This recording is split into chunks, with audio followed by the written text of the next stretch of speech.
Hey, good afternoon and happy Venus Friday. It's August the 2nd, and I just want to do a happy heavenly birthday to my great grandmother Lillian. She would have been 126 years old today. And I had the good fortune and family prosperity to know her until I was in my 30s. And she actually met her great great grandson, Jelani. So, hey, happy birthday, Lillian Speight Cherry. Look, I love Leo season. Yeah, Leo is all about pride and ego. And yes, do they draw attention to themselves? Well, hello. Generally, though, when they do it, it's so spontaneous and so joyful. And just like the sun coming out. Who doesn't want the sun to come out? Certainly if you got your SPF on, right? So Leo season is all about the pride of self-expression. The work that goes into it. Don't step out on that stage and not be able to shimmy or shake or carry a tune because at least in my community, Leo goes with the like the Apollo Theater. Hello, and the Gong Show. Hello, got to be real. Cheryl Lynn was discovered on the Gong Show back in the late 70s. Still one of my favorite songs. Let you find out. Okay, so this month is all about this new moon, Venus going into Virgo.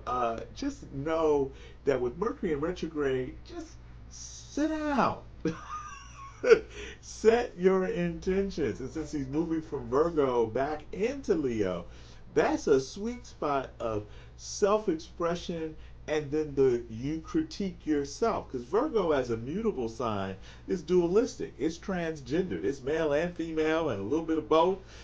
So Leo being fixed and fire is internally yin and look at what I'm doing and it doesn't match up with what my ideals are, and then Leo shines from that, right?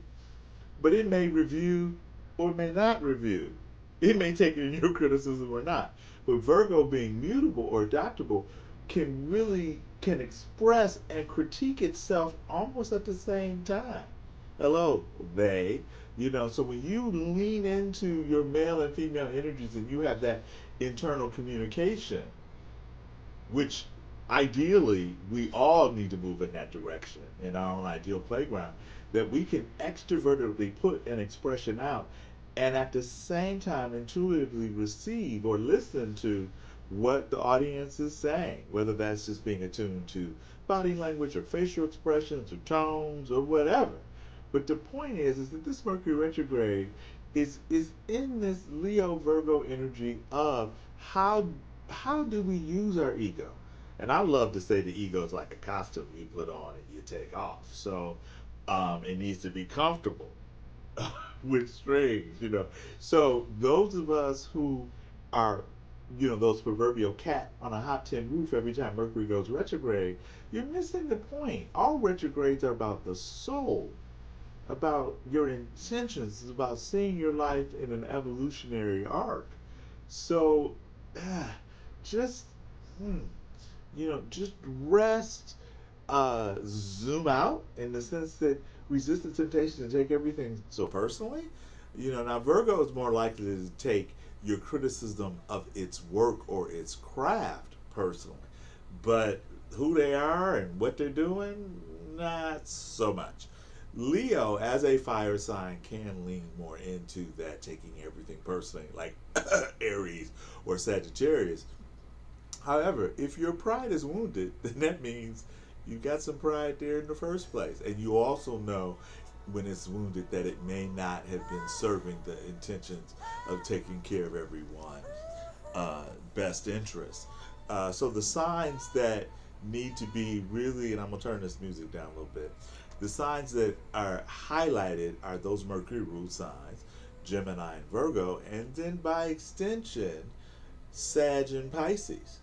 So if you have Sagittarius or Pisces rising, or you have the sun or the moon in those signs, then know that when Mercury goes retrograde, every time Mercury goes retrograde, it can be a relational issue for you.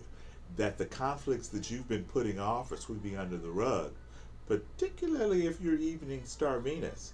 And you can almost always put that in the comment section. If you don't know whether you're morning or evening, just put your birth date. I don't need times of birth and cities. Just give me, October 23rd, 1972. And I'll know that you are, I think that's a Morning Star Gemini. Point, let's focus, that if you are an evening star Venus, or you are in a Mercury retrograde and you are a Sag or Pisces, you may see the conflicts come back at you from your closest interpersonal relationships. Hope your feet are on the ground when you take that deep breath and take that in.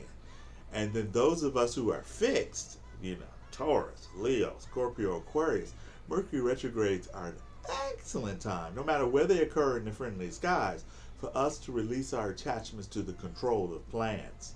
That's why one of my favorite things I learned as a young Jehovah's Witness was they did a whole book. They had a whole little booklet, or maybe book, and it was orange, and it was talking about the difference between God's plan versus God's purpose for mankind.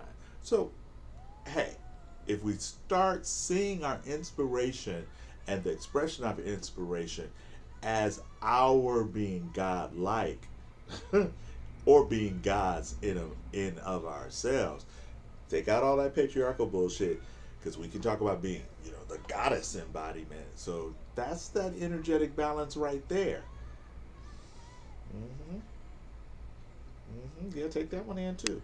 This Mercury retrograde is about the fixed signs being able to understand the purpose or the intention behind their actions. And then cardinal energy, Aries, Cancer, Libra, and Capricorn. Oh, hello. You're in this sweet spot of being able to watch and observe and act in alignment to what's happening.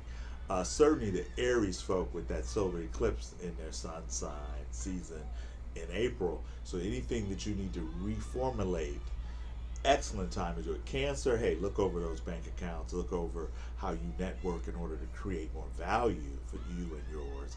And then Libra, because it's retrograding right before we reach your birthday, maybe a time that you're doing an early review of your year or what your value system. Hey, my Libra energy loves to say I'm maintaining my equilibrium. Hey Libra, you maintaining yours? And then Capricorn, you industrious resource persona, you. This Leo Virgo, it's about you becoming precise and exacting about how you can feel and get your integrity and your maturity acknowledged. All right, so love doing this, and I'm just waiting for a new client to come in, and I decided, well, why not share a little sunshine? So there you have it. And I'll be at the Mystic Fair this weekend in Stony Creek, Independence. I got it up on my Instagram and Facebook stories. But peace out.